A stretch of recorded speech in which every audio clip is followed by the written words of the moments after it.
Okay, so this next question, April, is for you, since this is like the holiday season. Tell us, what types of emotions that you probably go through, like, with him being gone for that first year that he's gone. What did you experience that first year? How did that affect you? The first year, I felt mostly numb. I was in disbelief. And the emotions just kept repeating it, start over. I'll cry. You know, I did not feel at home anywhere I went. I was so distant. I felt far away. I felt disconnected. I felt guilt that maybe perhaps had I been there, I could have prevented it. I started replaying, you know, things from his birth to, you know, the last day that I spoke to him. So all of this is going through your mind. Your mind is going 50,000 miles per hour. You know, I actually experienced forgetfulness. I literally forgot things. It was blank.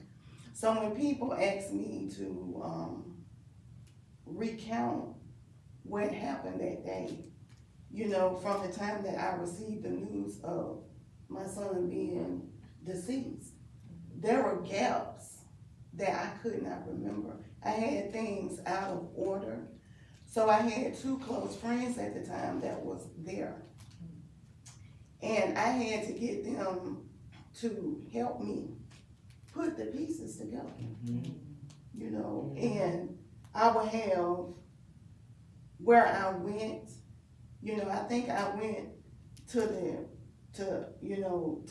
get his clothes, and they were like, no, you know, I forgot who picked my son up. I could not remember. It was a whole discombobulated mess. And I never knew when you are dealing with loss that you actually forget events. Wow.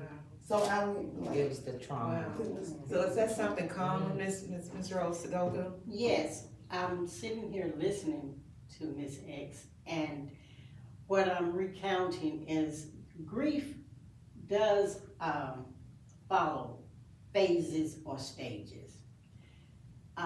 There's a misconception that it goes in an order, boom, boom, boom, boom, boom, but it does not. So the first stage is usually in denial, and that denial is everything that she just described as being in shock, that numbness, not able to recall, because first of all, you're in disbelief. You don't want to believe that this actually happened, and you know that it did, and you're hearing it, and you are unable to process it, and that's what happens when our mind goes blank, because at some point you start to repress and suppress. Repress is involuntary, when sometimes our minds can't handle the shock of something, and we automatically go into that repress.